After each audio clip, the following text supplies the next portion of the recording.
There's a number sitting in the back of your head, 10, maybe 20% a month, and it feels reasonable. The bar a decent trader should clear. So every losing month lands like a verdict on you. I've traded 12 plus years, and for years I was sure I owed myself that number too.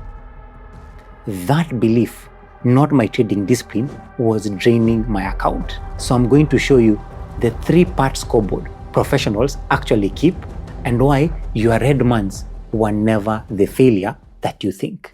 The number you punish yourself with every month, if you actually hit it, would make you the greatest investor who has ever lived. And almost nobody who repeats it has done the small piece of maths that proves it. Warren Buffett built one of the largest fortunes on earth, compounding roughly 20% a year. And he did not get there on a monthly number. 20% a year is roughly as high as it gets, even for the best in the world. And the figure you measure yourself against every 30 days is a rate the best in history could barely reach across a whole year. Here's the calculation that ends the argument. 10% a month compounded is about 214% a year, roughly 10 times the rate that made Buffett a legend. A number that size exists to sell you something, a course or a signal group reverse engineered to sound good in an advert with no connection to what the markets actually pay. That's the villain of this whole story, and it has a name. I call it the borrowed benchmark. You've been serving a sentence for missing someone else's number. Expecting a profit every single month is pure fantasy, and it was handed to you as a standard. A fake number should be easy to walk away from. Instead, it feels completely reasonable to chase, because the moment you set a monthly target, you turn the market into your employer.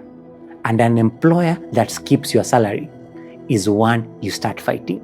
I knew exactly how that fight sounds, because I ran it in my own head for years. Right, 15%, that is what this month owes me.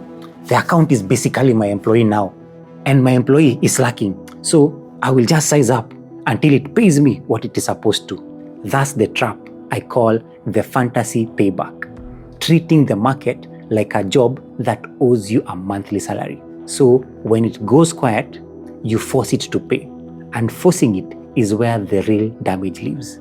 Every losing run that you hit is either a normal statistical loss or a real flaw in your process. And the free 3-minute diagnostic quiz linked in the description below tells you which one is yours. Get your diagnosis today with that link below. Now watch what happens when you can't tell the difference. In August 2020, my system hit a rough patch. The markets had been drifting against the long-term trend for 3 or 4 months, and I lost 8 of my last 10 trades. Judged against my imaginary paycheck, that was a disaster. I remember sitting at the screen after the 8th one, and the thought came out flat. Maybe the edge is just gone. I opened the spreadsheet to argue with it, hunting for the one clever change that would make this market start paying me again. That's the exact moment the fake number does its worst work. It takes a completely normal rough patch and rewrites it into proof that you are broken. And a trader who believes he's broken will abandon a system that works just to feel like he's doing something. So here's the rule that pulled me out of that spreadsheet. When the market goes quiet, nothing is owed and there's nothing to collect. The professional move that August was closing the laptop and letting the season pass, which is the single hardest thing to do when every part of you is screaming to make it back. This is why I don't set weekly or monthly profit targets. A target you can't control turns a normal losing stretch into an emergency, and emergencies are where accounts die. A losing run inside a proven system is completely normal. You are never failing. All you are doing was billing the market for a salary it never agreed to. The month is the wrong scoreboard entirely. The right one is something you already proved to yourself every time you try to lose a few kilos.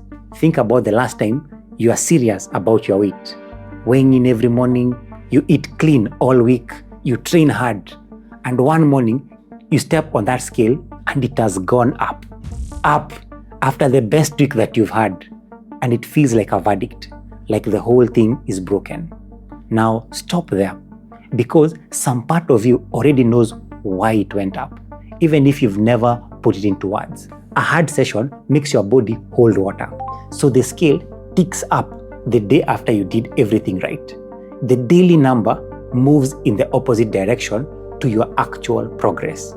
The people who lose the weight are the ones who stopped trusting the morning number and started trusting the line across the month. Everyone who quit read one bad morning as failure and walked away from a plan that was work. Now you are staring at a red trading month after you followed every rule you have. Same scale, same lie, and it's you about to walk away from the one thing that was actually working. The scoreboard the pro traders actually keep has 3 columns. First, the unit is the whole year. You judge a proven trading strategy over 6 to 12 months and a full run of trades, because that's the only window long enough for an edge to show through the noise. Second, losing months are scheduled so that you treat them as a normal line item, like the rough seasons every real business has. And the third column reframes everything. A good year is a quiet one, the kind that just beats the safest thing you could have done with the money instead.